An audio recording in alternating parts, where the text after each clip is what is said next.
John. Oh, councillors, can you help him come back to the table?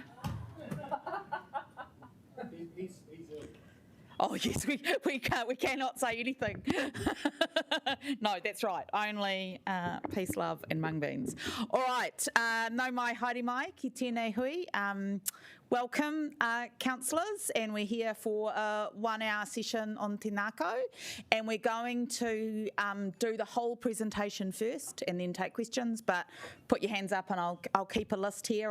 It's just me by myself at this end. This is in public, is my understanding, so it's being live streamed. So over to you, James. Thank you, Chair. Kia ora koutou. So this afternoon we will briefly take you through a update of what we're going to talk about, and then we're going to get into the development plan. So I have some very competent officers with me here today. Fars, our Te Ngakau Program Manager, and Yeston, our Manager of Properties. When we get through the development plan, we'll talk a little bit about community engagement and next steps. We'll also do a brief update on the City to Sea Bridge and the status of that piece of work, and also the Civic Square basement and where we're at with that piece of work as well. And just to note that on the 12th of September, there will be a paper coming to Council on basement strengthening options. All good?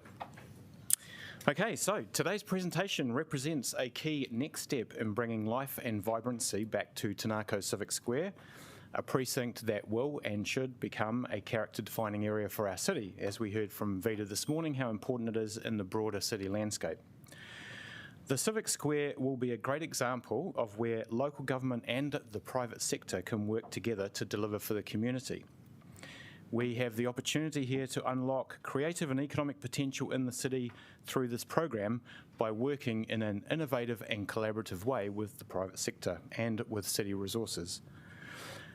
So far, as a city, we've committed over $500 million of investment into Civic Square through investments in the Town Hall, Te Matapihi, and City Gallery remediation.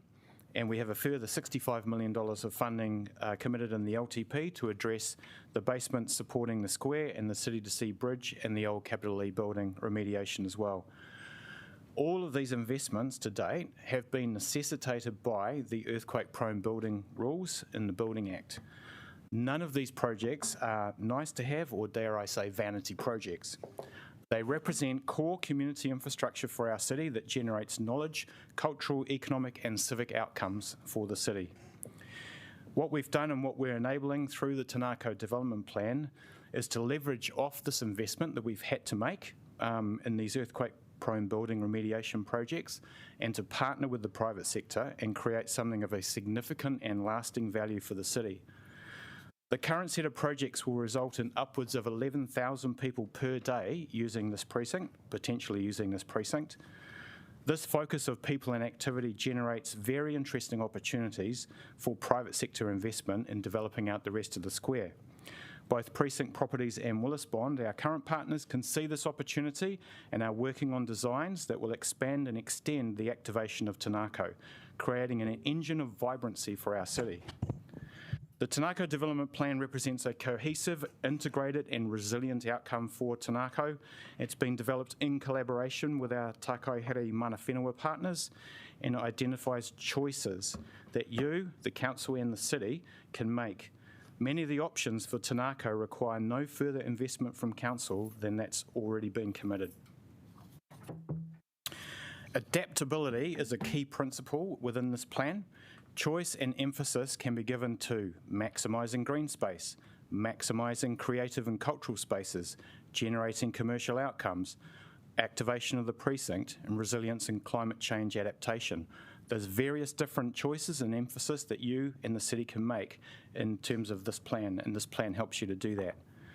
Once you've had the opportunity to digest and consider the draft plan, the next step is to undertake community engagement. Ultimately, the final plan will be presented back to Council for consideration and adoption in July next year.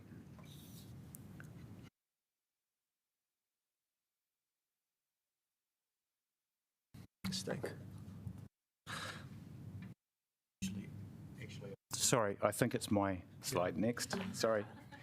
Okay, so on this diagram there are colours. The red are projects that are currently underway. The blue is basically the set of projects that we need to make decisions on next, for which we had $65 million in the LTP to help us fund remediation work.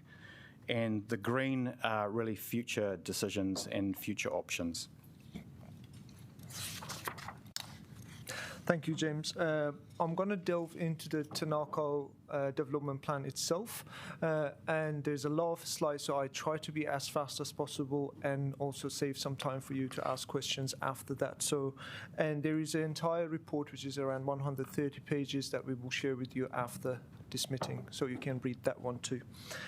Before I get into the document, I would like to acknowledge our the different teams that worked on this. Varun and Mahoney have been leading the architects on this project, and some of the team are here. Tihei, our Maori design lead, they've been working on this, representing Mana Whenua aspirations, place collective urban strategies, and also ripple resilience that been helping us with the climate change adaptation strategies that we employed in this document. The first slide is around the objective and outcomes that basically ties the development plan in the existing council policies and strategies, including Te Ngakau framework, which sets out the Te Ngakau precinct vision. And based on that, we established 3 design pillars that basically drive the preparation of the development plan. The first one is around reviving the Te Ngakau precinct, and that's around bringing the nature back into the precinct. The second one is around awakening the precinct, and that's around activation and experience. And the last one is around amplify, which is around the financial responsibility and the commercial aspects of this plan. The second slide's emphasis on the key concept, which is bringing the nature back. And Te Ngakau is probably one of the only places in the central city that connects the city to the sea and create that connection between the whenua and moana. And the next slide will present that graphically so you can see how that would work. The city and the sea will be connected through this area, and that's been a driving force for the design. In order for us to be able to measure the success of different scenarios, we have 4 design measurements. One around the public space and greening, how much we can increase that. One is around resilience and climate change adaptation. The third one is around activation and experience. And the last one is around financial responsibility and feasibility, considering that we would like this plan to be delivered within the budget envelope that we have. Following that, we developed a number of strategies. One of the key one is around the movement, connecting Te Ngakau back to the city and to the waterfront. Currently, Te Ngakau precinct is quite inward-looking, so it's disconnected from the wider city. We want to open up Te Ngakau and bring more people into the precinct, so increasing the connections for the pedestrians was one of the key things. The next slide will talk around activation. So you can see around the building the areas that they have active frontages in form of retail or food and beverage, or different forms of creative or cultural activation around the buildings are quite a driving force, and also providing number of different types of gathering spaces, considering the Te Ngakau Civic Square is used heavily for different events like graduation or ceremonies. The next slide, which was a very interesting exercise for us, is to understand the crowd capacity within the precinct. As you can see, and as James mentioned, there are between 10,000 to 20,000 people in any day can accommodate. Like when the precinct is finished, this number of building and the square itself can bring a lot of people, and we basically analyze those kind of crowd capacities to see what will be the impact. This will have a significant impact on the well-being, the economic well-being of the wider area around the precinct too. So a lot of businesses will benefit from that. The next slide is around the creative arts. Wellington is the creative capital of the country. Te Ngakau is the creative heart of the city. So, of course, the creative arts plays a significant role, considering that we have a concentration of creative and cultural institutions placed there. The next slide is climate change adaptation. I'm not going to go through all the key approaches that we have taken, but there have been a lot of analysis on flooding and sea level rise and what we can do within the precinct to address these issues was one of the key aspects. And they all come together into a landscape plan. As you can see, it says landscape plan 4, balance fund.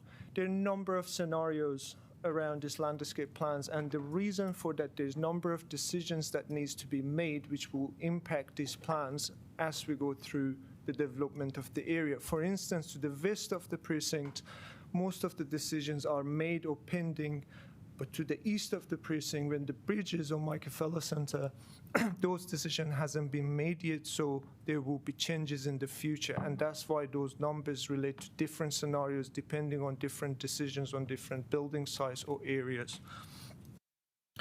One of the things that we considered, again, was around reuse of the materials that is already there. So those red areas that you can see, they are recycled pavers from the existing Ngakau Civic Precinct, and also a lot of consideration of structural issues, the water issues, to make sure that we can reduce and do cost saving through the construction of this area.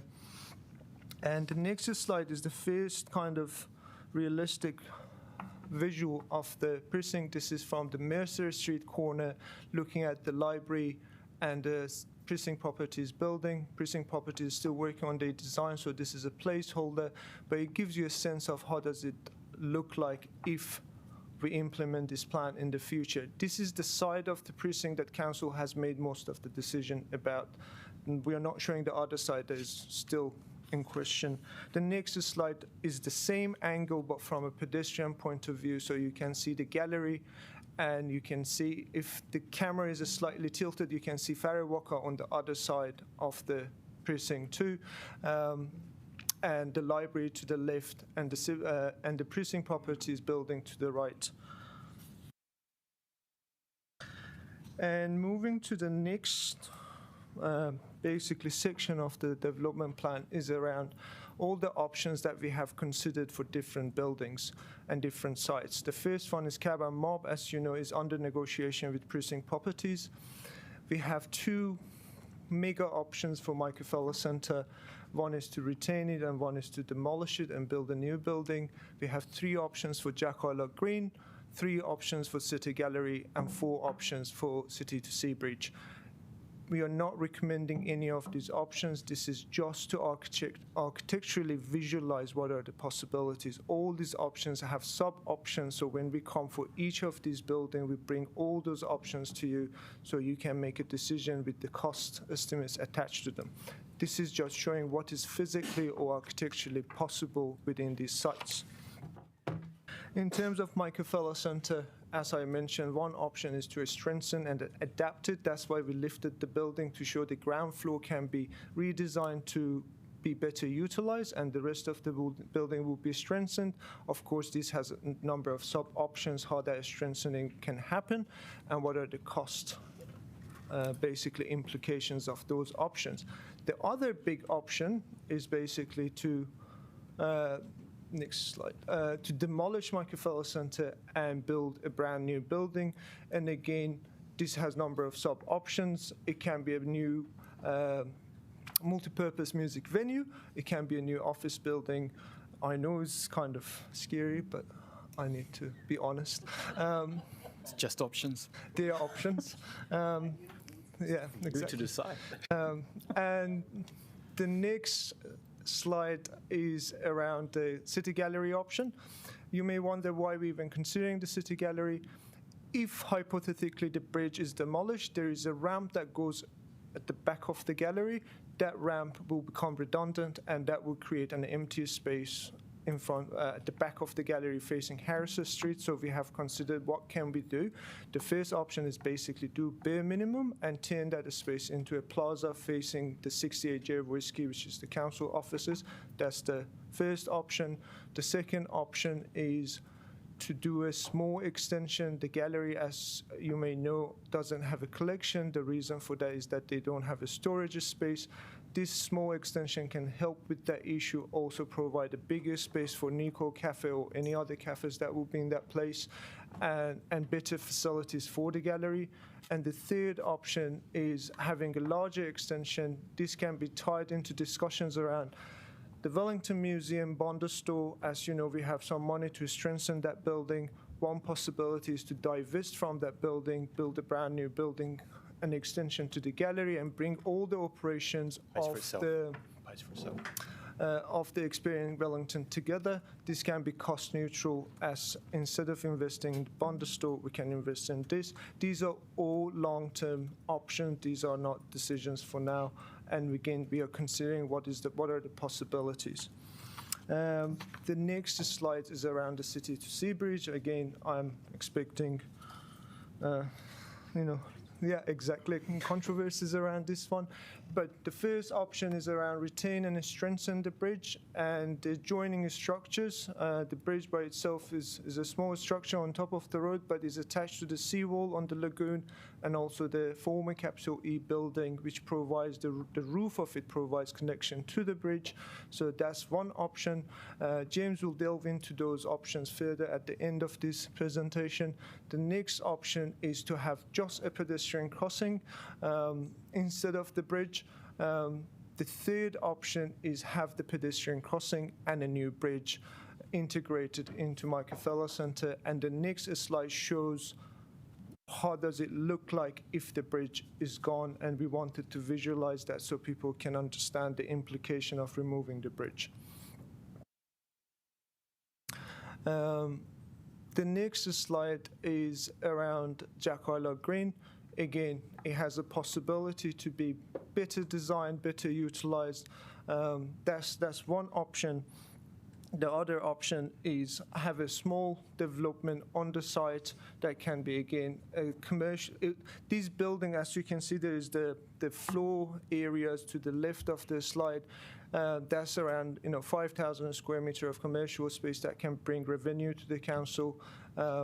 Considering that if the bridge is demolished, we can provide bigger green space next to it. So we don't have an option that reduces the net green areas of the precinct. The third option is to have a larger development on Jack Island Green. And again, I am conscious of the past history of the site. The next site, so as I mentioned, there's all sorts of options for each of these sites. And if you consider that as a Lego work, you can combine these options together and create different scenarios. And these different scenarios can be measured differently. And that's why we provided some sample scenarios to explain how all of them can come together. For example, the first one is the most restored or retained, and that has its own cost implications, considering that will be number of new strengthening projects. Or it can be the maximized green space. We believe that that option can be done within the budget envelope that we have. The third option is the maximized commercial outcome for the city, and that's basically having number of new commercial spaces similar to the Cabin Mob site. And again, these are the options that we put forward. All of these options can be basically mixed and matched and create new balanced scenarios depending on what council wants to achieve at the end for these sites that they haven't made any decision. And after the next slide, as I mentioned, all these options are for those eastern side of the precinct. The red area to the west either is past decisions or pending decisions, including Cabin Mob site or the basement, which is next week. The blue area and the green areas are the future decisions that we hope that this document and its different analysis and elements can help you and the public to make decisions. Next slide. So in order for us to get a really good understanding of public sentiment on these options, we would like to go to consultation in mid-October to mid-November. We would like to have a widespread communication to inform the public about all these options. There will be targeted engagement with specific groups, including our monophenoid partners and advisory groups that we have in council. and there will be an emphasis on the City to Sea Bridge consultation, considering that's a imminent decision that Council needs to make, and we will explain why. The key objectives of the consultation are around building awareness, discussing number of scenarios, as I mentioned, around maximize greener space, generating commercial outcome, maximizing creative and cultural assets.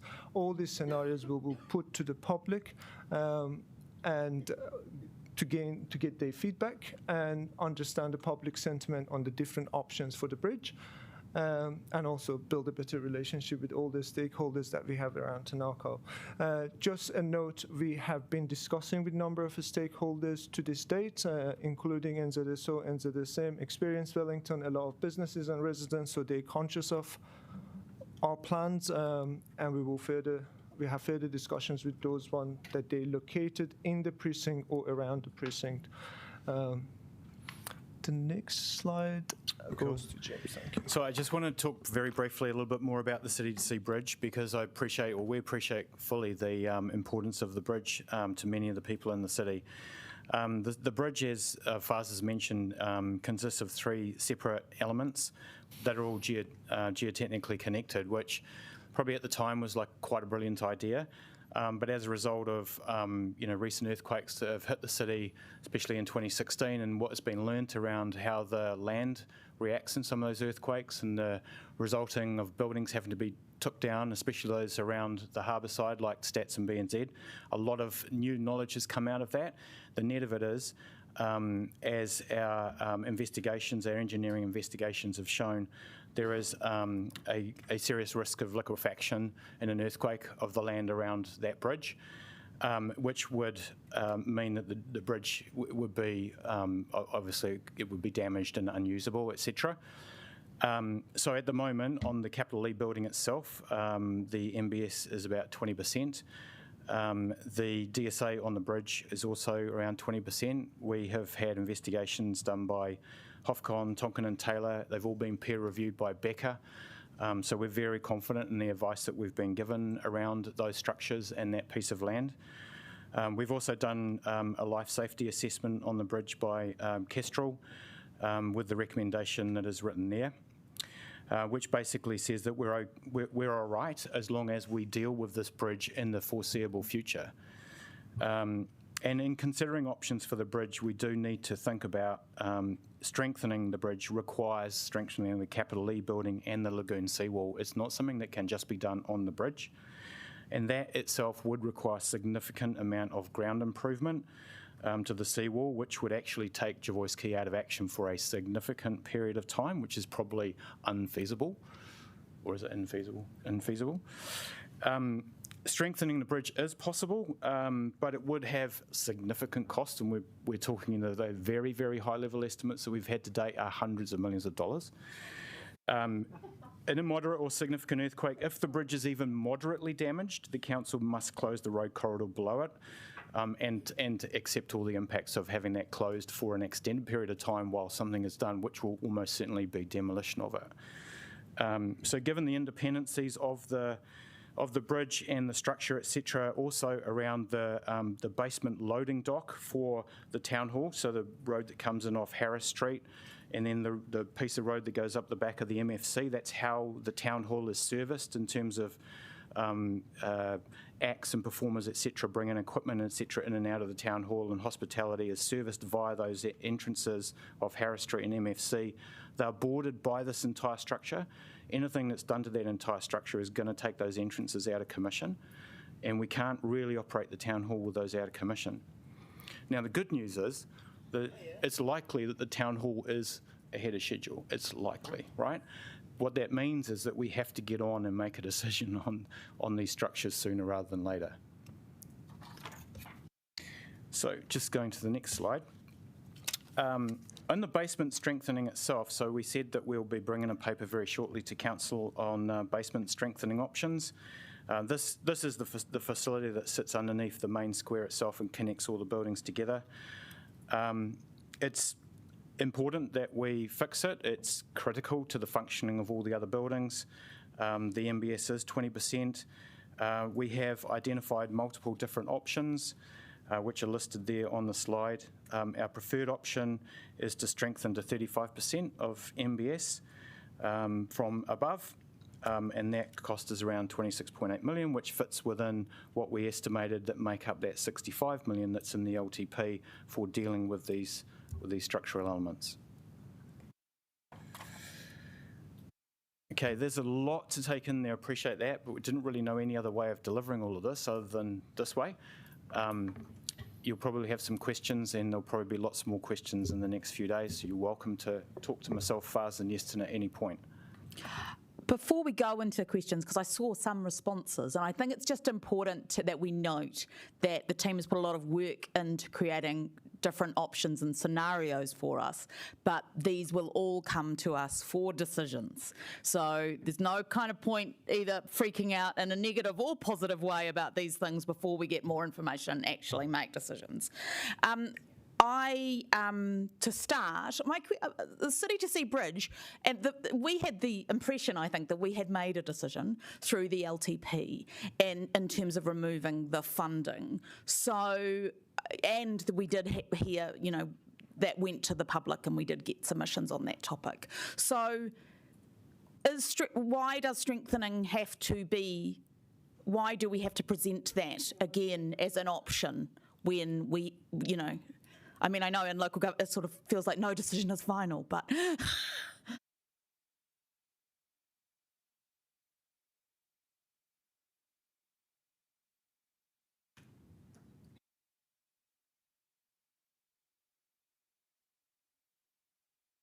Sorry to have. I can go with you an easier one if you want. And Andrew. Yeah, so you would need to take some legal advice on this, first and foremost, but principally because there has been a decision already made within the LTP, you wouldn't need to reconsult on that if your choice was to continue the current trajectory that is there, which is to demolish. You've already made that decision.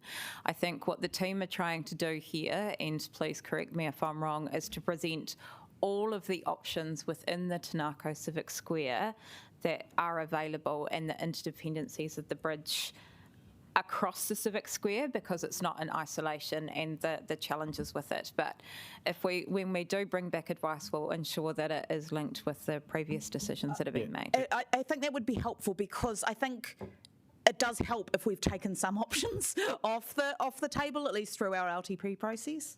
Sure, we'll check that, because our understanding was that the LTP was directing us to consider a group of options. Okay. A group of options, yeah. All right. Councillor Young. So I have screeds of questions, but I'll just give you, I'll start in the order in which I've got them on my piece of paper. So the first one is about the greening. So does that mean we're going to get rid of the plastic grass? Absolutely. Great. And the second question is, if for any reason the cab is not redeveloped, or putting even that to one side, what are the possibilities of restoring the park that used to be there? It was a very popular inner city, sheltered and sunny sometimes park. If the negotiation with Precinct Properties fall through, very unlikely, but if that does happen, we most likely come back to the council with all options and be presented to, which can include provision of a green space. Is this being live streamed? Okay, that's someone else can have a go now. Councillor Free. Thank you. I was going to ask some questions about the City to Sea Bridge, but my questions were, if we do go out to consultation, and it is actually a practicable option that we're consulting on, because that's sort of it's a requirement, isn't it, that we're not consulting on something that's so unaffordable we couldn't do it. Could we make it really clear that the sculptures can be repurposed, and could we actually show the view that you'd be likely, the difference it would make visually, being able to see the sea and the other bits and pieces. But I'm kind of with Councillor in thinking that we had actually had a discussion and a debate on that and agreed more or less the way forward. My other question is to do with we're talking this morning about connectivity. the inner city cycling connectivity, and we're talking about Lower Cuba Street and how that's got a contraflow cycleway on it. But I see an opportunity here with the redevelopment to create a pathway, a shared pathway for cycling that would connect with some of our other infrastructure. If it is possible, could it be sort of thrown into the mix? Because I was concerned that we didn't actually have the bits joined up, and I just can see a little bit of an opportunity here. Absolutely. So I'll go through your questions one by one. Okay. In terms of the sculptures, we have had conversation with the Sculpture Trust, Public Art Panel, and Rangi Kippa, who's leading the Māori design lead. He has had conversation with iwi. The number of Māori artists have worked there. So we are in the process of defining a strategy in terms of decommissioning or retaining some of these artworks within the precinct. That's all happening currently. We have contacted some of the families of the artists too, so they're conscious of the processes, so there's no surprise for them. In terms of views, absolutely, if we are consulting on the bridge, we will provide as many as visuals for people to understand the different views and different benefits of different options. In terms of cycling, I had a conversation with Vida, both on the Harbour Quay and project and the surrounding area, so we will work closely with those teams in terms of the design of the transport aspect around the precinct to make sure that these projects are aligned going forward. Councillor Wineta? Kia ora, team, thanks for that. Actually, before these questions, I will just say I'm really enjoying this sort of neo-futurist arcology happening here. I think it proves that the children long to return to the trees. My first question is, are there any, just with regard to the City to Sea Bridge, are there any factors in particular in those structures that is reducing it to that 20% NBS rating? Like, is it one bit of it that's 20%, or is the whole lot 20%? The foundations. Okay, all right, so the whole lot. Great. Fairly fundamental. Fairly fundamental, yeah. I've heard you need those. Okay, follow-up question, could the art be saved? Absolutely. Great. Oh, sorry. I was in the bathroom. My mistake. And then final question. The functionality of the basement. So I understand that there was like an option for expanding the functionality. What is the kind of marginal benefit that might bring? I didn't really understand that. Sorry, Council, I'm not aware of an option. Could you go back to the extend basement it. slide? Sorry, I might have been imagining this. Oh yeah, option 4. Is it just greater protection in an earthquake? Is that the benefit? Yeah, and exactly. But the difference between the 35% and 100% is the damage to the structure is not a life safety. So both options protect the life safety of the basement. The last option will protect the structural integrity of the basement more than the 35%, while the 35% only protect the safety. Cool. All right, thanks very much. Councillor Pannett? Sorry, I did sort of, I don't know how long you've lived in Wellington and whether you remember the battles of the 90s. Does anyone? Yeah, okay. Okay, you do, James. All right. So the Jack Islet Green, here we go again. Who won the battles of the... No, sorry. Yeah, well, they didn't manage to build a building on that. So I guess I just... look, I actually don't think the park works that well, but nevertheless, building a building on it will probably not be popular in some quarters. I just wondered what the commercial opportunities were here to, and of course, you know, I'm going to ask this: sea level rise. This is a highly vulnerable area. Why would we be doing so many more big buildings here?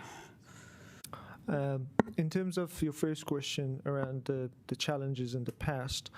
At the time, my understanding of reading all those documents is that there wasn't any plan to provide any other greener space around the Jack Islet Green. While we're providing other greener spaces and increasing the number of greener spaces within the precinct, that opens up the opportunity of rethinking Jack Islet Green.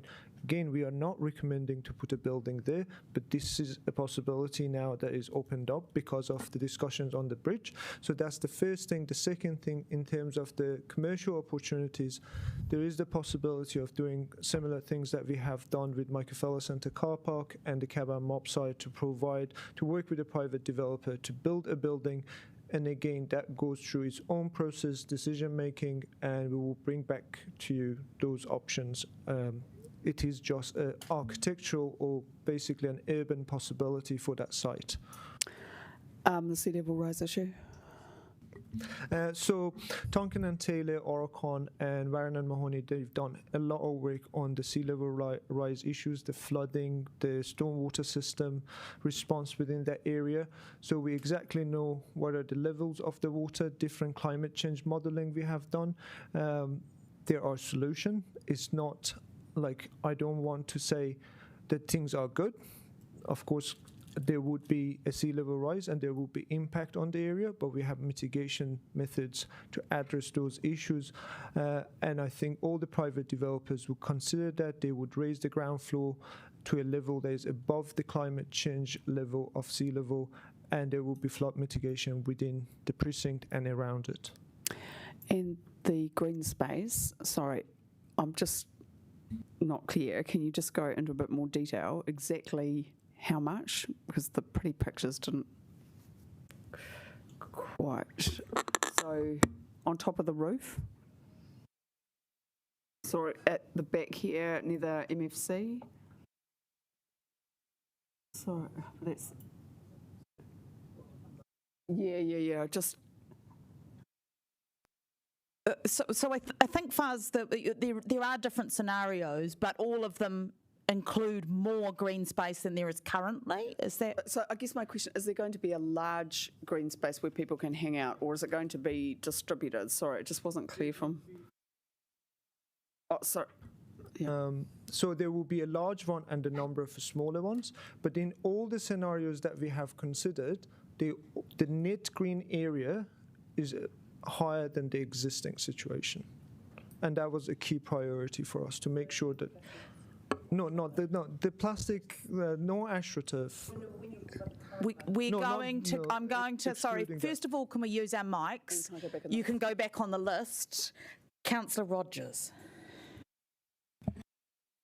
Yeah, mine was a follow-up question from the last one, which was a bit more high level, talking about the framework. And this time, I guess I'm still interested in the emergency preparedness aspects of it. Eston, you let me know about sort of the ability to do plugging generators into Te Matapihi, but I guess, what more work has been done on that so far? So following your inquiry, I had a chat with the team in terms of to make sure that we have considered all those aspects. So following discussions with the events team, because they have a lot of requirements in terms of how the events are run within the precinct, we have a number of aspects that we have to consider as part of our building services strategies for electricity, water, and we're going to do further work to make sure that not only they can service large events, but also at the time of an emergency response, the area can be used for those kind of functions, including tents, emergency power supply, storage of water, etc. Awesome, thank you. And also the basement strengthening would enable the loading of the basement. So currently you can't drive trucks on top of the Civic Plaza. After that strengthening, that will be possible. Councillor O'Neill? Kia ora, thank you. The first two partai are just around what consideration. So, contrary to Councillor Young, I'm quite interested in keeping the artificial turf for recreation values, and I just wondered how Te Whaioranga, our open space policy, plays into that. And then the second part of the question is, I'm aware of certain design principles that design for and against collective mass movements of people, and rallies, protests, other things like that are pretty key to Wellington. So how are we going to consider those two factors when that part of Te Ngakau is well utilised to fit those two things at the moment?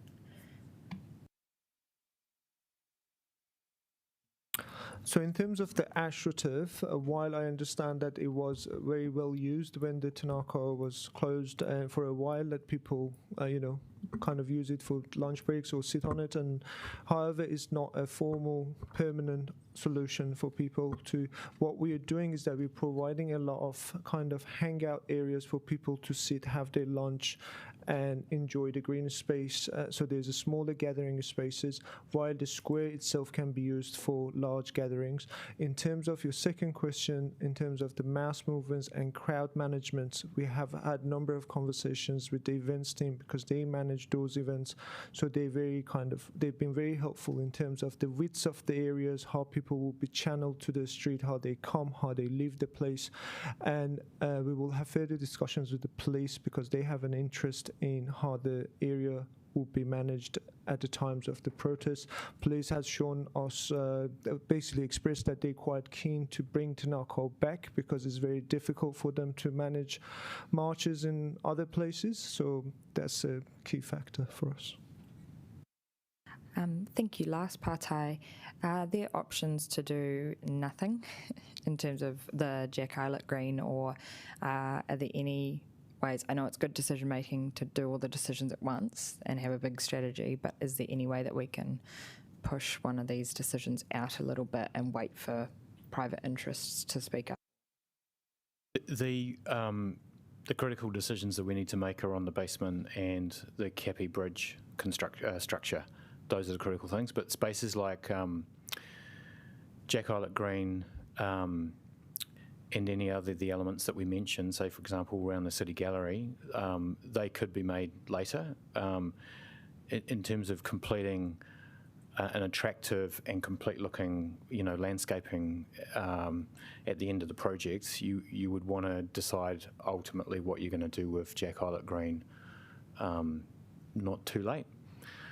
Right, because ideally you want it to look and feel like it fits with the rest of the design of the square. So while theoretically you could just leave it, it might be that it would be better to have a mind towards the longer term future of it. Yeah. Councillor McNulty. Kia ora. Two questions. So with the basement just strengthening up to 35%, is that somewhat of an option because it has like a low daily occupancy in terms of people? So it's kind of like the Frankett's car park where we don't actually have that same level of persistent foot traffic within the building? That's correct. It's not necessarily related to that consideration. It's really just based on an assessment of the structure against the building standards, and that gets us to a point where it is no longer earthquake prone. Okay. That's really it. If anything, it's probably more of an economic decision. And we talked about the City to Sea Bridge. Obviously aware there's a group coming together that are aiming to protect it and planning to bring a legal challenge, so we need to ensure our decision making has gone through the barrier to be upheld. So is that possibly why we may need to bring this into another consultation as well? Yeah, I think, sorry about the previous one, but we'll just validate the legal advice on where we sit in regards to that LTP decision, and then we can confirm that back here. Cool, thank you. Councillor Chung. Great, thanks very much. Looking at these concept drawings of buildings, my understanding of what precinct properties were going to do is they were going to come up with a concept on what they sort of thought they'd like to build on there. So wouldn't this, what they design, affect what we're doing now? So why would we not wait for, or are we actually working with precinct now to say, look, this is the idea that we've got. What do you think? Would this fit in with what you have in mind? Yeah, we have socialised the plan with the precinct properties, so they have seen these documents and they are very comfortable with what we're showing here. It's not far from their design. The footprint of the building may slightly be different, but sits within their thinking. In terms of thinking, we are aligned. Does anybody who hasn't asked a question? No? I'll go back to people who have then. First one being Councillor Young. So, when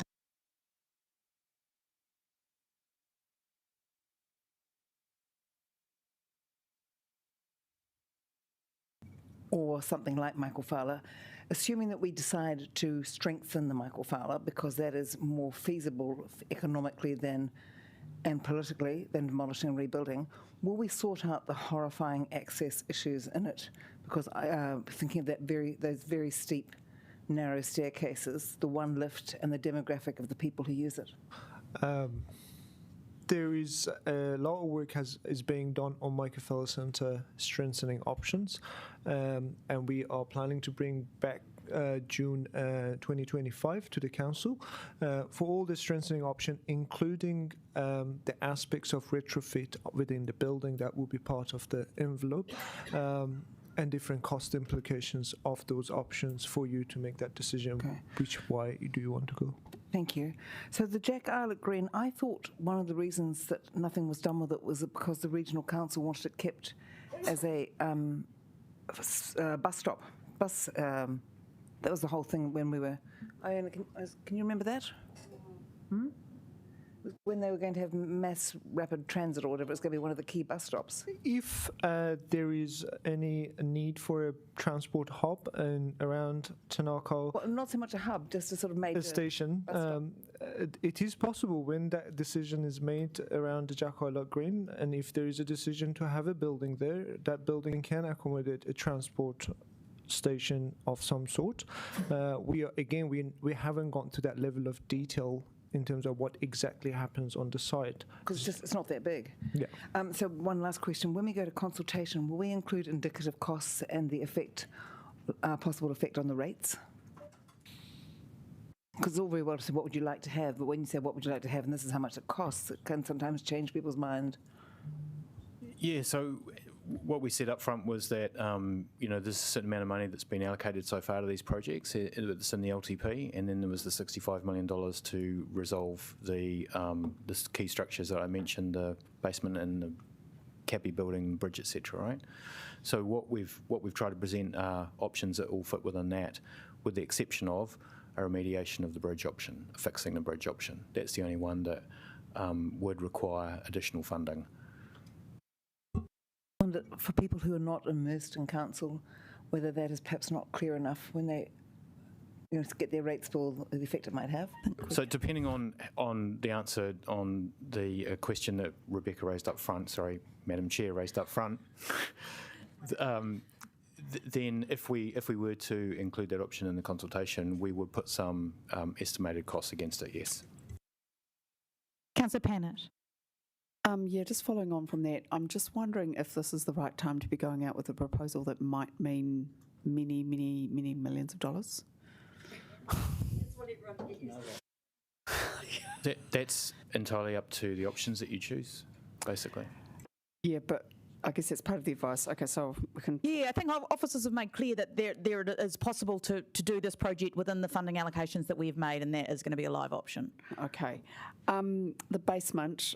Oh, yeah, I kind of grimaced. I know why you're doing it to 35%, but what does that mean for the future when I know the government's trying to do something about this, but the standards will change and then we get a piece of work which will not be up to future standards? I've got Scott Evans from RCP who's been helping us with the basement project, so he can explain. Thank you. Cool.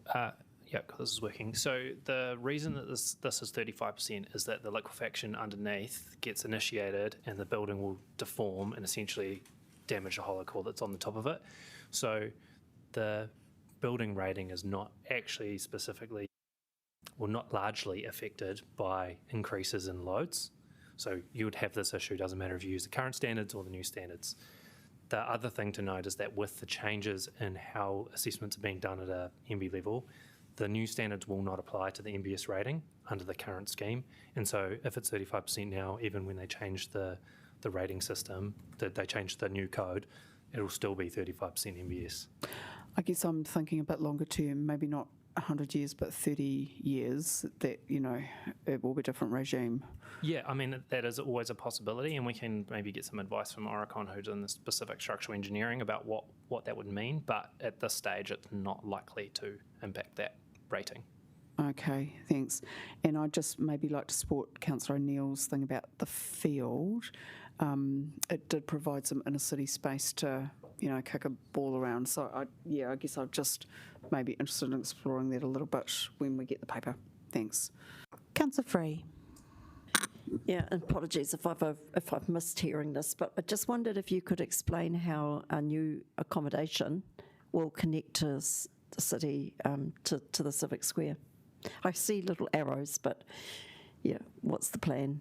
Because I think we'd like quite a good connectivity.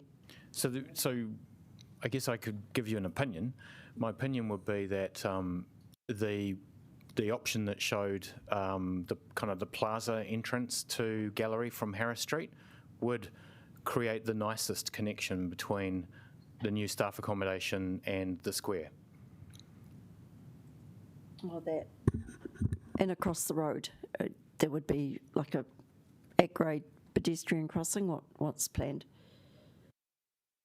Oh, I see. Yeah, that one there. Yeah, because you would have I'm not sure if it's actually the main entrance or a significant entrance to the new building, the JQ building. The main entrance on Harris Street to the new accommodation. So on the other side of the road would be that set of stairs and plaza going into the gallery and into Tanako. Okay. But that would, in my opinion, create the nicest integration between the two.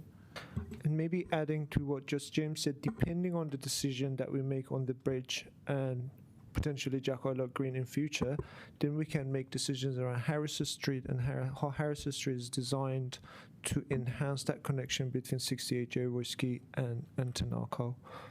But it will be probably too early for now to make those decisions.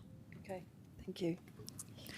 That appears to have brought us to the end of the questions. So I'd like to thank the team and everyone supporting you. That has a lot of work has obviously gone into this. And I for one, enjoyed the pretty pictures. Thank you. And we'll take a break until 3:30 when we move on to our next workshop. Thank you. If anyone's old school, I've got a hard copy of the slides. I believe there are quite a few old school people here.